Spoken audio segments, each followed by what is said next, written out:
pour cet après-midi. Moi, je devais voir la personne chambre 203 et on m'a proposé la chambre 204 aussi. La chambre 204, il faut vraiment la voir parce que là, elle va fêter ses 70 ans. Elle veut organiser une fête début juillet. Et le fait de perdre ses cheveux, elle le vit très mal. D'accord. Donc, elle a besoin de te voir. D'accord. C'est tout bon pour toi? C'est tout bon pour moi. Ok, ben on se retrouve tout à l'heure. Ouais. Ok. Et puis, on ira les voir. À tout à l'heure. Hein? D'accord, merci. Je pratique le métier d'esthéticienne et j'interviens auprès de personnes qui sont donc en souffrance, ici dans une unité de soins palliatifs et un nécessaire, donc soins de suite, oncologie. J'utilise l'outil esthétique, qui est un médiateur, pour être en lien avec les personnes et leur apporter un moment de douceur, de bien-être avec elles-mêmes et par l'intermédiaire donc de l'esthétique, c'est-à-dire les soins du visage, les manucures, soins des mains, soins des pieds éventuellement et beaucoup de massages corporels, beaucoup de massages bien-être. C'est important aussi pour l'image, pour l'estime de soi. Le métier d'esthéticienne a beaucoup évolué et c'est vrai que le métier de praticienne en socio-esthétique ou socio-esthéticienne, c'est un métier qui est en pleine évolution et qui est enfin accepté dans les hôpitaux, enfin accepté dans toutes les structures, les institutions. Au sein du centre hospitalier Montpensier de Trévoux se trouve une unité de soins palliatifs et un SSR oncologie, un service de soins de suite et de réadaptation. La grande majorité des patients accueillis ici sont atteints de cancer. C'est des personnes qui arrivent et qui sont morcelées, qui n'ont...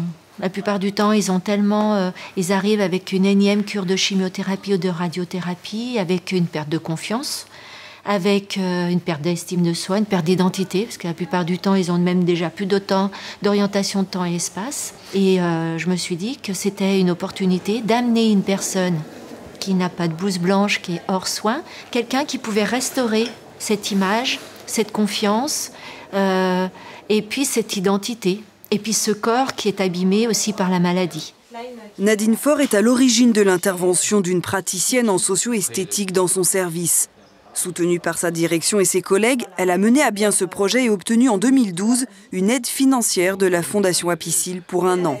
La Fondation a ensuite continué à soutenir le projet, puis la direction de l'hôpital a accepté de prendre à sa charge son financement. Le poste de Laetitia est maintenant pérennisé.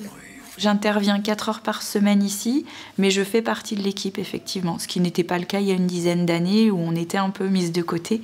Mais aujourd'hui, c'est un métier qui est complètement accepté. C'est pas simplement de l'esthétique, c'est vraiment une prise en charge thérapeutique, mais qui n'est pas classique et qui apporte aux patients un confort supplémentaire.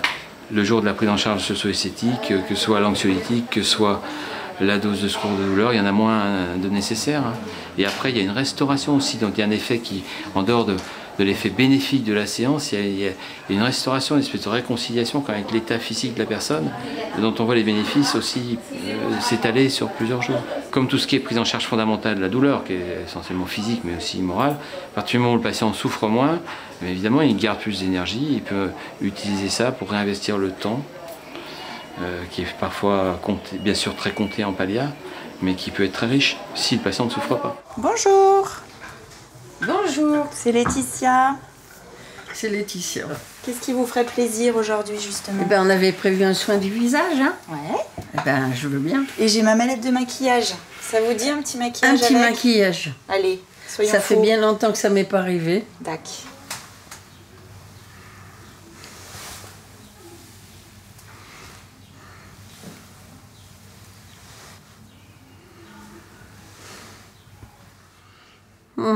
Ça fait du bien.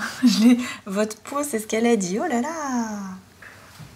Ça va me ramener à 20 ans? À peu près. 18.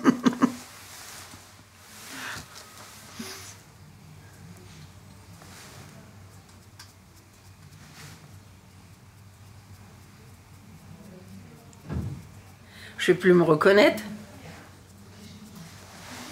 Quelle couleur vous me faites, là? Vous verrez. C'est la surprise. Ah bon, c'est la surprise du chef. Laissez bien fermer, s'il vous plaît. Super. Merci.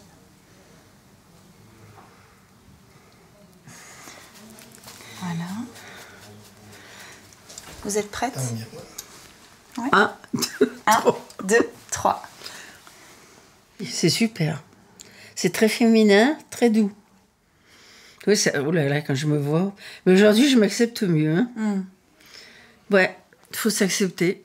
Retrouver cette identité de patient, pas non malade, mais différent. Il est toujours malade, on ne peut pas l'enlever, cette maladie. C'est l'oncologue, c'est le travail de l'oncologue, c'est le travail de nos médecins. Mais la maladie, on ne l'enlèvera pas. Mais peut-être arriver à laisser accompagner ce corps, cette tête saine et puis ce corps malade. Essayer de l'associer, quoi.